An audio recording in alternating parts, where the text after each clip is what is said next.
Good morning, good day, good afternoon, good evening, good night, wherever you are, and welcome back to Achampnator Reads. This time I continue Harry Potter and the Philosopher's Stone with Chapter 8, The Potions Master. There, look! Where? Next to the tall kid with the red hair. Wearing the glasses? Did you see his face? Did you see his scar? Whispers followed Harry from the moment he left his dormitory next day. People queuing outside classrooms stood on tiptoe to get a look at him, or doubled back to pass him in the corridors again. Staring, Harry wished they wouldn't because he was trying to concentrate on finding his way to classes. There were 142 staircases at Hogwarts. Wide, sweeping ones, narrow, rickety ones. Some that led somewhere different on a Friday. Some with a vanishing step halfway up that you had to remember to jump. Then there were doors that wouldn't open unless you asked politely or tickled them in exactly the right place. And doors that weren't really doors at all, but solid walls, just pretending. It was also very hard to remember wherever anything was, because it all seemed to move around a lot. The people on the portraits kept going to visit each other, and Harry was sure the coats of armor could walk. The ghosts didn't help either. It was always a nasty shock when one of them glided suddenly through a door you were trying to open. Nearly headless Nick was always happy to point new Gryffindors in the right direction, but Peeves, the poltergeist, was worth two locked doors and a trick staircase if you met him when you were late for class.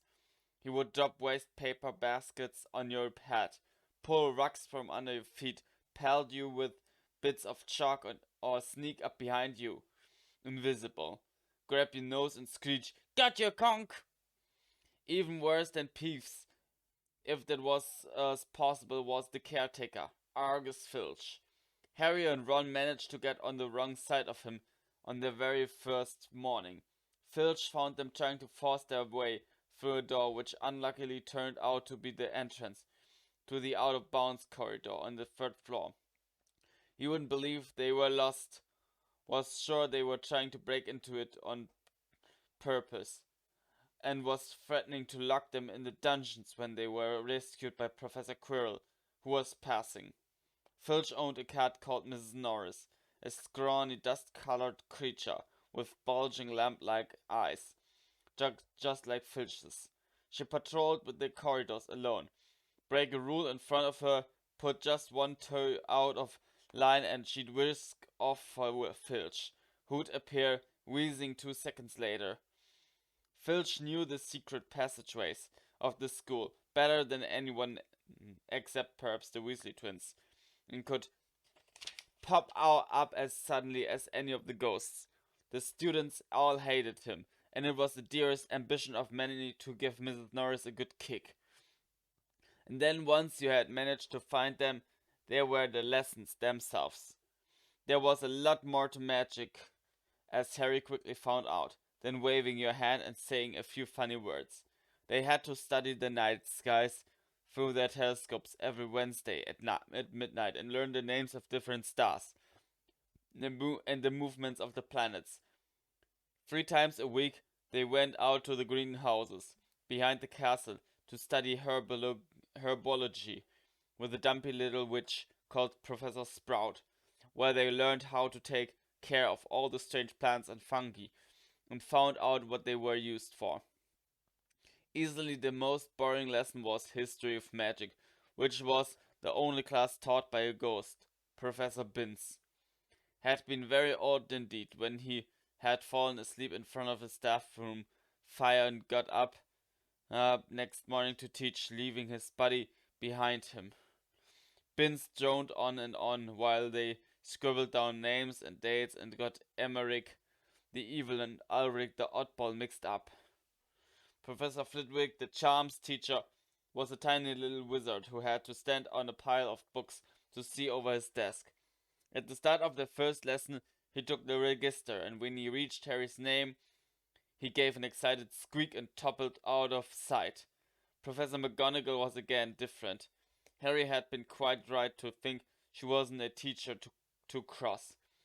Strict and clever, she gave them a talking to the moment they had sat down in the first class. Transfiguration is some of the most complex and dangerous magic you will learn at Hogwarts, she said. Anyone messing around in my class will leave and not come back. You have been warned. Then she changed her desk into pig and back again. They were all very impressed and couldn't wait to get started, but soon realized they weren't going to be changing the furniture into animals for a long time. After making a lot of complicated notes, they were each given a match and started trying to turn it into a needle. By the end of the lesson, only Hermione Granger had made any difference to a match. Professor McGonagall showed the class how it had gone, all silver and pointy, and gave Hermione a rare smile. The class everyone had really been looking forward to was Defense Against the Dark Arts. But Quirrell's lessons turned out to be a bit of a joke. His classroom smelled strongly of garlic, which everyone said was to ward off a vampire he'd met in Romania and was afraid would be coming back to get him one of these days. His turban, he told them, had been given to him by an African prince as a thank you for getting rid of a troublesome zombie.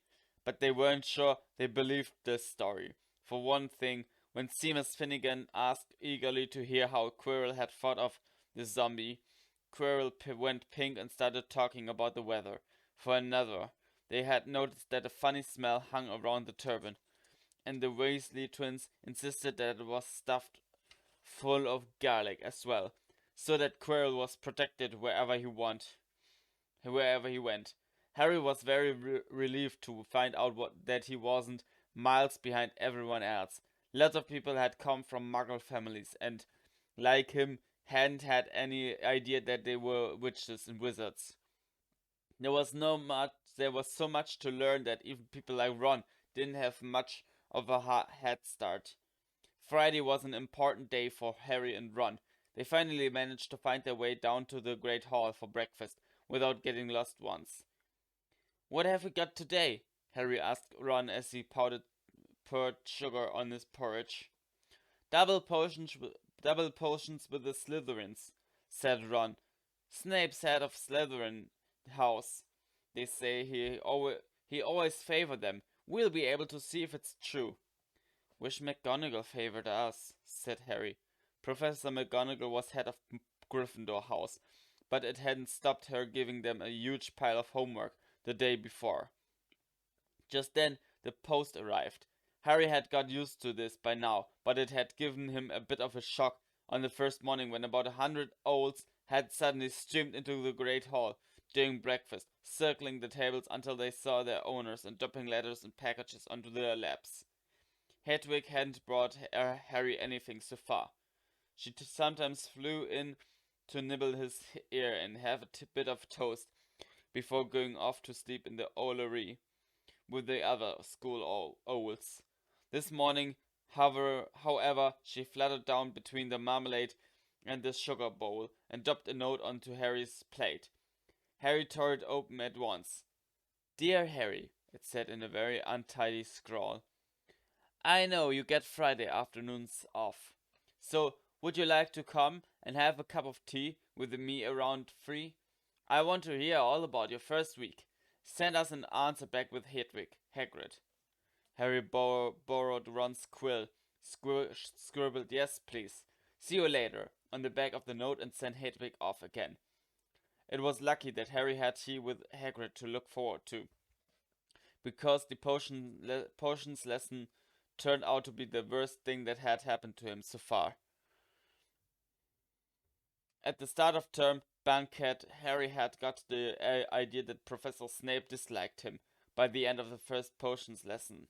He knew he'd been wrong. Snape didn't dislike Harry. He hated him. Potions lessons took place down in one of the dungeons. It was colder here than up in the main castle. and would have been quite creepy enough without the pickled animals floating in glass jars all around the walls. Snape, like Flitwick, started the class by taking the register, and like Flitwick, he paused at Harry's name. "Ah, yes," he said softly. "Harry Potter, our new celebrity." Draco Malfoy and his friends Crabbe and Goyle sniggered behind their hands. Snape finished calling the names and looked up at their class. His eyes were black like Hagrid's, but they had none of Hagrid's warmth. They were cold and empty and made you think of dark tunnels. "You are here to learn the subtle science and exact art of potion making," he began. He spoke in barely more than a whisper, but they caught every word, like Professor McGonagall. Snape had the gift of keeping a class silent without effort. "As there is little foolish wand waving here, many of you will hardly believe this is magic. I don't expect you will really understand the beauty of this softly simmering cauldron with its shimmering fumes, the delicate power of liquids that creep through the human veins, bewitching the mind, ensnaring the senses. I can teach you how to bottle fame, brew glory, even stopper death. If you aren't as big a bunch of dunderheads as I usually have to teach." More silence followed this little speech. Harry and Ron exchanged looks with raised eyebrows. Hermione Granger was on the edge of her seat and looked desperate to start proving that she wasn't a dunderhead. "Potter," said Snape suddenly, "what would I get if I added powdered root of asphodel to an infusion of wormwood?" "Powdered root of what to infusion of what?" Harry glanced at Ron, who looked as stumped as he was. Hermione's hand had shot into the air. I don't know, sir," said Harry. Snape's lips curled into a sneer. "Tut tut. Fame clearly isn't everything." He ignored Hermione's hand. "Let's try again, Potter. Where would you look if I told you to find me a pissoir?" Hermione stretched her hand as high into the air as it would go without her leaving her seat. But Harry didn't have the faintest idea what a pissoir was. He tried not to look at Malfoy, Crabbe, and Goyle, who were shaking with laughter. "I don't know, sir." "Thought you wouldn't open a book before coming, Potter?" Harry forced himself to keep looking straight into those cold eyes. He had looked through his books at the Dursleys, but did Snape expect him to remember everything in 1,000 magical herbs and fungi? Snape was still ignoring Hermione's quivering hand. "What is the difference, Potter, between monkshood and wolfsbane?"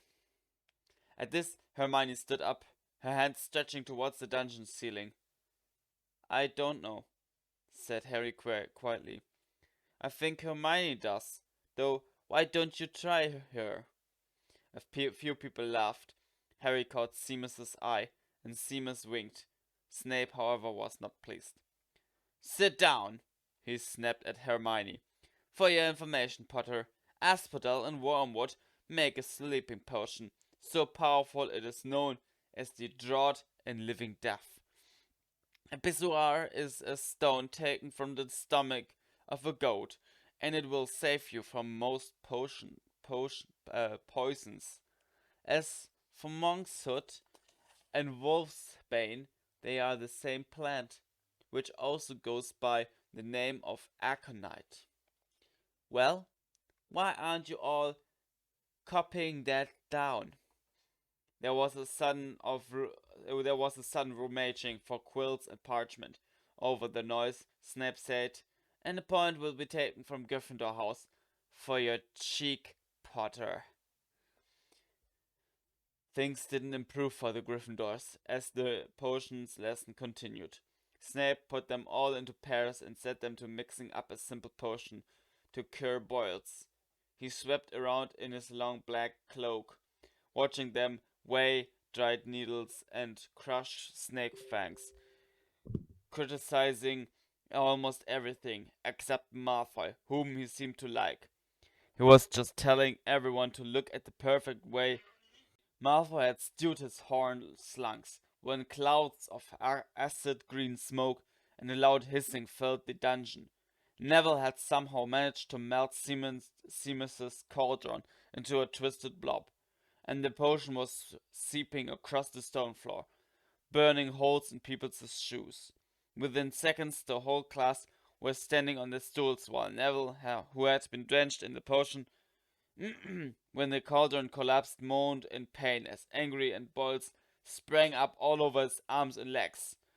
"Idiot boy!" snarled Snape, clearing the spilled potion away with one wave of his wand. "I suppose you added the porcupine quills before taking the cauldron off the fire?" Neville whimpered as boils started to pop up all over his nose. "Take him to the hospital wing." Snape spat at Seamus. Then he rounded on Harry and Ron, who had been working next to Neville. "You, Potter, why did you tell him not to add the quills? Thought he'd make you look good if he got it wrong, did you? That's another point you've lost for Gryffindor." This was so unfair that Harry opened his mouth to argue, but Ron kicked him behind their cauldron. Don't push it," he muttered. "I feared Snape can turn very nasty." As they climbed the steps out of the dungeon an hour later, Harry's mind was racing and his spirits were low. He'd lost 2 points for Gryffindor in his very first week. Why did Snape hate him so much? "Cheer up," said Ron. "Snape's always taking points off Fred and George. Can I come and meet Hagrid with you?" At 5 to 3, they left the castle and made their way across the grounds. Hagrid lived in a small wooden house on the edge of the Forbidden Forest. A crossbow and a pair of galoshes were outside the front door. When Harry knocked, they heard a frantic scrabbling from inside and several booming barks. Then Hagrid's voice rang out, saying, "Back, Fang! Back!" He pulled the door. Hagrid's big hairy face appeared at the crack as he pulled the door open. "Hang on," he said. "Back, Fang!" He led them in, struggling to keep a hold on the collar of an enormous black boar hound. There was only one room inside. Hams and pheasants were hanging from the ceiling. A copper kettle was boiling on the open fire, and in a corner stood a massive bed with a patchwork quilt over it. "Make yourselves at home," said Hagrid, letting go of Fang, who bounded straight at Ron and started licking his ears. Like Hagrid, Fang was clearly not as fierce as he looked. "This is Ron," Harry told Hagrid, who was pouring boiling water into a large teapot and putting rock cakes onto a plate. "Another Weasley, huh?" said Hagrid, glancing at Ron's freckles. "I spent half my life chasing your twin brothers away from the forest." The rock cakes almost broke their teeth, but Harry and Ron pretended to be enjoying them, as they told Hagrid all about their first lessons. Fang rested his head on Harry's knee and drooled all over his robes. Harry and Ron were delighted to hear Hagrid call Filch that old git. "And it's fair that cat, Mrs. Norris. I'd like to introduce her to Fang sometime. Do you know, every time I go up to this school, she follows me everywhere. Can't get rid of her. Filch puts her up to it." Harry told Hagrid about Snape's lesson. Hagrid, like Ron, told Harry not to worry about it, that Snape liked hardly any of the students. "But he seemed to really hate me." "Rubbish," said Hagrid. "Why should he?" Yet Harry couldn't help thinking that Hagrid didn't quite meet his eyes when he said that. "How's your brother Charlie?" Hagrid asked Ron. "I liked him a lot. Great with the animals." Harry wondered if Hagrid had changed the subject on purpose, while Ron told Hagrid all about Charlie's work with dragons. Harry picked up a piece of paper that was lying on the table, under the tea cozy. It was a cutting from the Daily Prophet. Gringotts break-in latest. Investigations continue into the break-in at Gringotts on 31st July, widely believed to be the work of dark wizards or witches unknown. Gringotts goblins today insisted that nothing had been taken. The vault that was searched had in fact been emptied the same day. "But we're not telling you what was in there, so keep your noses out if you know what's good for you," said a Gringotts spooks goblin this afternoon. Harry remembered Ron telling him on the train that someone had tried to rob Gringotts, but Ron hadn't mentioned the date. "Hagrid," said Ron, "that Gringotts break-in happened on my birthday. It might have been happening while we were there." There was no doubt about it. Hagrid definitely didn't meet Harry's eyes this time. He grunted and offered him another rock cake. Harry read the story again. The vault that was searched had in fact been emptied earlier that same day. Hagrid had emptied vault 713, if you could call it emptying, taking out that grubby little package. Had that been what the thieves were looking for? As Harry and Ron walked back to the castle for dinner, their pockets weighed down with rock cakes. They'd been too polite to refuse. Harry thought that none of the lessons he'd had so far had given him as much to think about as tea with Hagrid. Had Hagrid collected the package just in time? Well, where was it now? And did Hagrid know something about Snape that he didn't want to tell Harry? That we'll find out in chapter 9. But till then I say, see ya.